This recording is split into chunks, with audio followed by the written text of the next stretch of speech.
First of all, I want to let you know that Brian White will be back next week after a well-deserved week off. But for now, you've got me again tonight. And I know that there's a good chance that I will lose many of you tonight, or maybe I'll lose you for a while and you'll come in later. I'm not sure how that'll work, but the JFK files have been released. And thus far, what's clear is that Oswald was a first mover, a primogenitor in all of this. That seems to be what I'm seeing in the headlines so far, and that Cuba may have been involved, or certainly he was doing it for reasons that had to do with Cuba because he somehow was in love with the Cubans or with Castro or something. That's about all I know so far. That's my kind of general opinion based on just a few headlines thus far. Okay, first of all, I want to talk to you about a Cern Basher video that or Cern Basher post on X that was out today, and he was talking about Optimus Robot and whether it was a catastrophic mistake for them to be showing off all the early iterations of the robot, all the early, details about the robot. Because you'll remember there was that famous time when Elon said, "Yeah, every time we show it, people have thousands of videos digging into the littlest bitty parts of everything that we're doing, and maybe competition is able to get some benefits from that." So, and competition maybe in the United States or in Canada or in Europe may not bother him that much, but maybe competition in China might bother him, even though, of course, he has operations over there, but I don't think he wants to give the Chinese any advantages in terms of anything strategic related to the United States. So anyway, so was it a mistake though, or was it a good idea in general, if you take all that out of it? He says he would argue that it was intentional and also strategic. By putting Optimus in the spotlight, Tesla accomplished several key objectives. Number one, it signified how important humanoid robots will become. I've done how many shows? I bet you I've done maybe 100 shows on Optimus. I call myself the Optimus Optimist. And, it's something that I wrote about in the Elon Musk mission. So this is a category I've spent a tremendous amount of time on, talked to my friends about, talked to my family about, talked to associates about, and yet the vast majority of the population knows maybe that there's some humanoids coming, but not really. They haven't really paid attention. They don't really get how important it's going to be. But at least to the extent that these were shown a lot and early, some portion of the population it came to realize how important they were. And many, many entrepreneurs around the world, in particular in China, have decided that it is important and have joined the race to become one of the makers. And of course, the Chinese government has decided, I think about a year and a half ago, it was a high priority for them, kind of like solar panels, batteries, and BEVs, that now the humanoid robots are a high priority for them, and they're going to be subsidizing and helping these companies get the job done. Number two, he says it inspired the next generation and helped them attract talent. So lots of young men, young women are interested in robotics in high school or college, and then maybe they spin off to something else because there wasn't that much activity in the robotics area. But the humanoid robot would be almost like the rockets of the 50s and 60s, where you would just generate a lot of enthusiasm among young scientists to say, you know what, it's a field that I can make money in. It's a field that's going to be around for a while. It's a field where I can really, have an impact, if to the extent that people make those choices. Number three, he says it opened doors for startups like Figure AI, Apptronics, and others, boosting talent recruitment and attracting investment. So that was another thing, is investment became a big thing. Lots and lots of people wanting to have a piece of the action who were investors, and a lot of times, there's not that many opportunities for investment. This time there's been quite a few, but realistically, the big place that you can invest in the future of robotics or of humanoid robots is Tesla, because of course it's the only public company thus far that actually is well along in doing humanoids. I think that's correct. I mean, Google has an effort going, Disney might have an effort going, but I don't think any of these are really significant efforts where they're planning to start producing robots in 25 or 26. I think they're further downstream. Anyway, number 4, Tesla demonstrated an understanding of the strategic importance of cultivating a competitive homegrown robotics ecosystem in the United States, as this will become a new arms race with China. Again, I don't think the Biden administration understood this at all. I don't think it was on their radar. I don't think they were slightly interested. But I think the Trump administration will be very interested in it. I think that J.D. Vance has already shown today. He was at an AI conference, gave us a half-an-hour speech. If you didn't see it, you might want to look that up. So J.D. Vance understands the future, understands automation, understands AI, understands technology, and I'm sure that the humanoid robotics aspect of what's going on will be very important to them, along with, of course, the one I talk about all the time, which is drones. So he says that all this aligns with Musk's pattern of using transparency as a catalyst, sparking innovation beyond Tesla's walls while betting that his team's execution and ability to innovate will keep Tesla ahead of the pack. This is something he talks about a lot.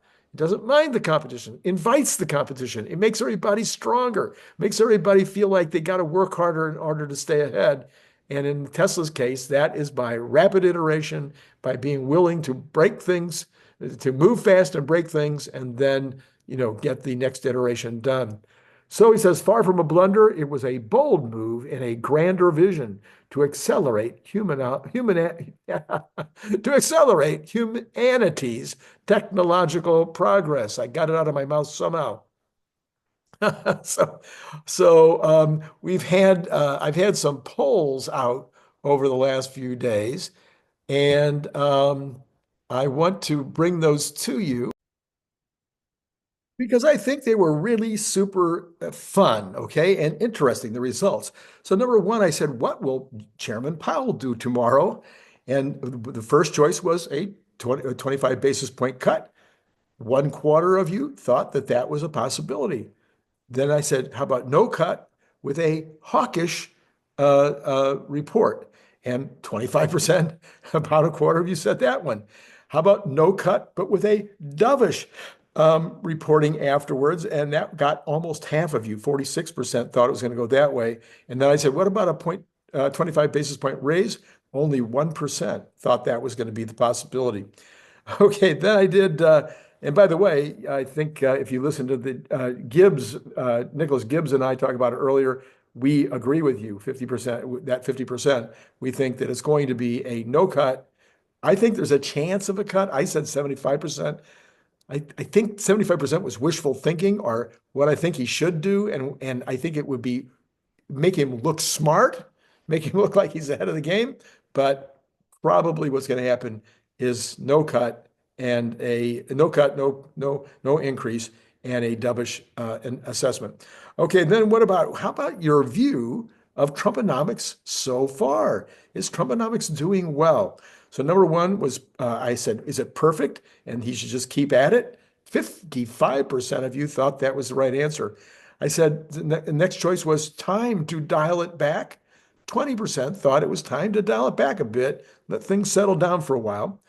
The next one was, how about Doge is great, but the tariffs, not quite so sure. 25% said that was true. And are you ready for this? Tariffs, great, but Doge, I'm not really sure. 1%. So apparently you all like Doge for sure.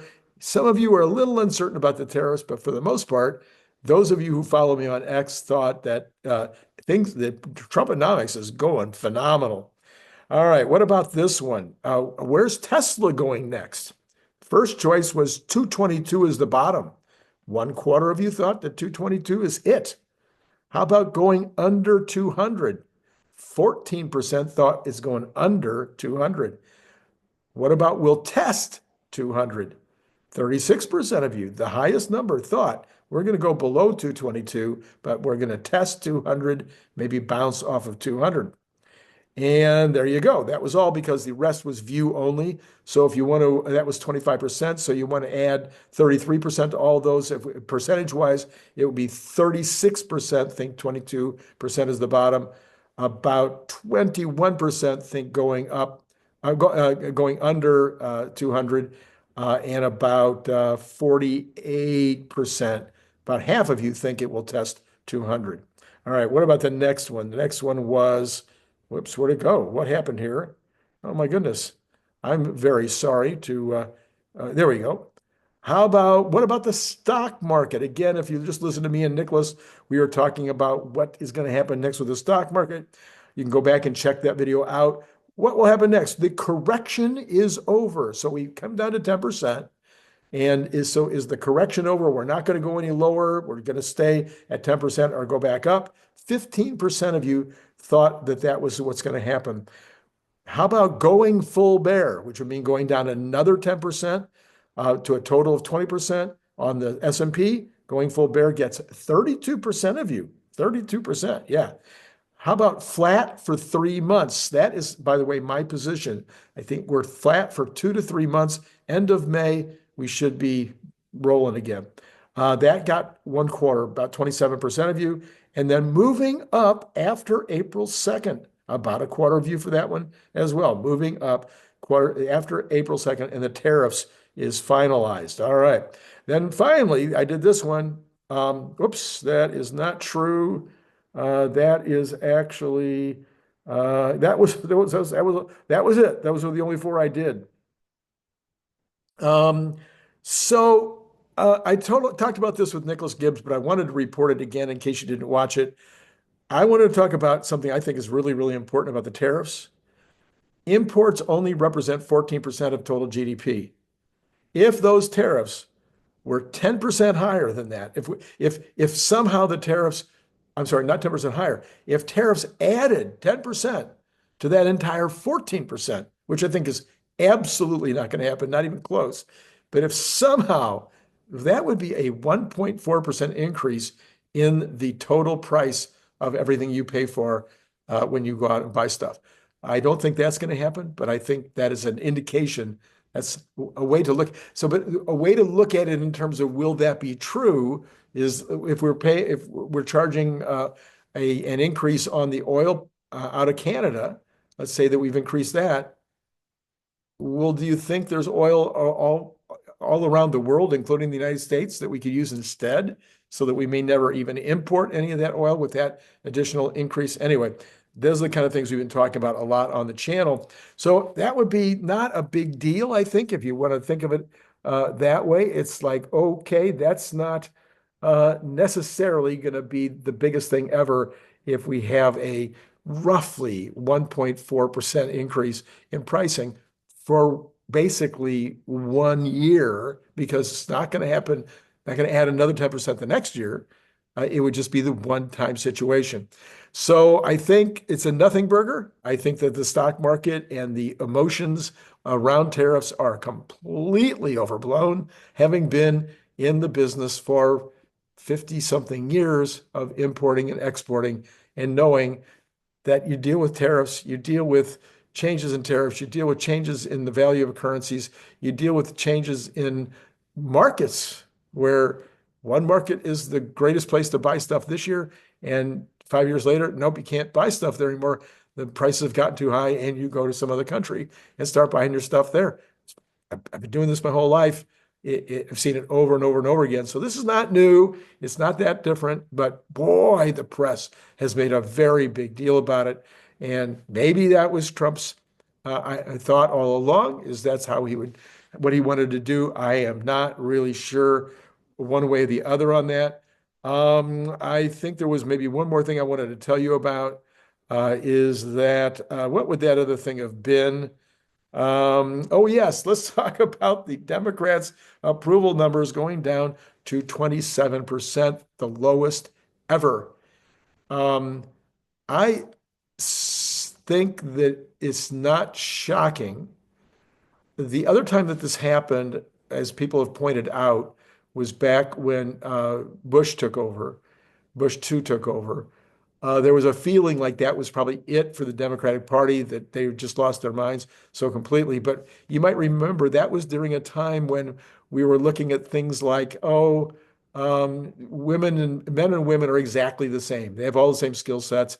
It's just all sociology. It's all learned, And I mean, people were trying to get their little boys to play with little girls' toys and vice versa when they were 2 or 3, to prove to everybody that they're just exactly the same, and we just socialize them differently. And that was such nonsense, and it was so clear to people that it was nonsense that I think, and it was just things like that that were nonsense. And so I think we just went through that again, and I think that's what we're really dealing with right now, is that it's hard to take people seriously about something else if they've just told you. If AOC says, being serious, that Elon Musk isn't that smart, he's not a scientist or an engineer, and repeats it 2 or 3 times, how can you ever take her seriously again? This is like, you can't say that, and be taken seriously. Things like, boys and girls, being, fluid gender, all this business of putting women's products in men's bathrooms, having boys playing girls' sports. I mean, if you want to die on that hill, it's going to be hard to take you seriously in the future. If you're going to get behind the people that are supporting Hamas, and 80% of Palestinians support Hamas, if you're going to go and you're going to fight for those people that are supporting Hamas, and you're going to want to stand up for their First Amendment rights, but you don't want to stand up for conservatives' First Amendment rights when they're being completely blackballed on social media, well, it's hard to take you seriously. Anyway, I know there's some liberals out there. I know some of you are liberals, and you're maybe getting mad at me right now. I'll take my chances with that. Quite frankly, I think it's really good to have 2 strong parties. I think it's good to have a Democratic Party that is strong, that has clear mission, that has clear points of view, so that it's easy for the 2 sides to debate these things and come up with some wisdom. I think I'm glad that the Democrats pushed as hard as they did on civil rights when they pushed on civil rights. I think, they've made other, it's hard to remember any other ones. No, I'm kidding. There have been other things that the Democrats have gotten right. But if you don't have a clear mission statement, if you don't have, they were all about, freedom of speech when I was in college. That was the big deal, was, freedom of speech. It doesn't matter. Let the Nazis march in Chicago. We want to hear what the stupidest idiots have to say, as long as they don't take it to the next level and promote violence, incite violence, or do violence. As long as that's not as long as it's just, look, we think, that this other group of people are not as smart as we are. Well, okay, fine. Think that. It's probably not true. You're probably projecting, but anyway. So Democrats, come on now, let's go. Let's get it together. Let's get a solid new philosophy, a solid new direction that can be distinctive from the Republicans in ways, but sometimes actually should be in line with. Take the good stuff. What did Clinton say? You got to triangulate. That's another thing. Triangulate. Pick the good stuff. The DOJ Commission is a good thing. It's smart. It's wise. Why don't you say, oh man, we really like it. Oh yeah, this is a very good idea. We understand 100% why we need to cut $1 trillion. Can we help? Because we'd like to see it do it a little differently. Can we be a part of it? Can we help you out on this? Yes, we think cutting the IRS completely out, eliminating the IRS, that would be an outstanding job. Can we work with you to get that done? Can we bring our ideas to the table and then maybe negotiate and figure out a way to get it done that everybody is going to be excited about? But there's none of that. None of that's happening. Now, is there any things on the Republican side that maybe would make that easier?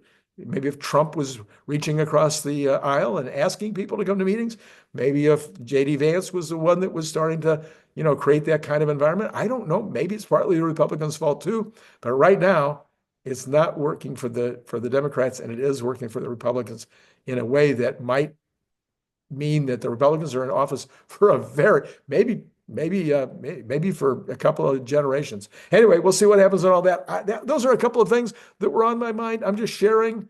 Let me know in the comments below how ridiculous I sound, or maybe you agree with me. That's fine too. Let me know in the comments. I'll read them and I will respond to some of them. It's been great. Listen, if you missed Nicholas Gibbs, of course, it was great. More and more of you are recognizing that Nicholas Gibbs is a very smart young man. So I hate to use that term like that, a very smart young man, because, but he is. He's a young man. Anyway, you might want to go and pay attention to what Nicholas Gibbs had to say. And then tomorrow, normal day, should be it should be Jeff Lutz around 5:15 or so, and then in the evening at 7:45, that would be Brian Wong. He and I have already talked about a couple of very fun topics for tomorrow night. Okay, that's all. That's all there is. Hit Patreon.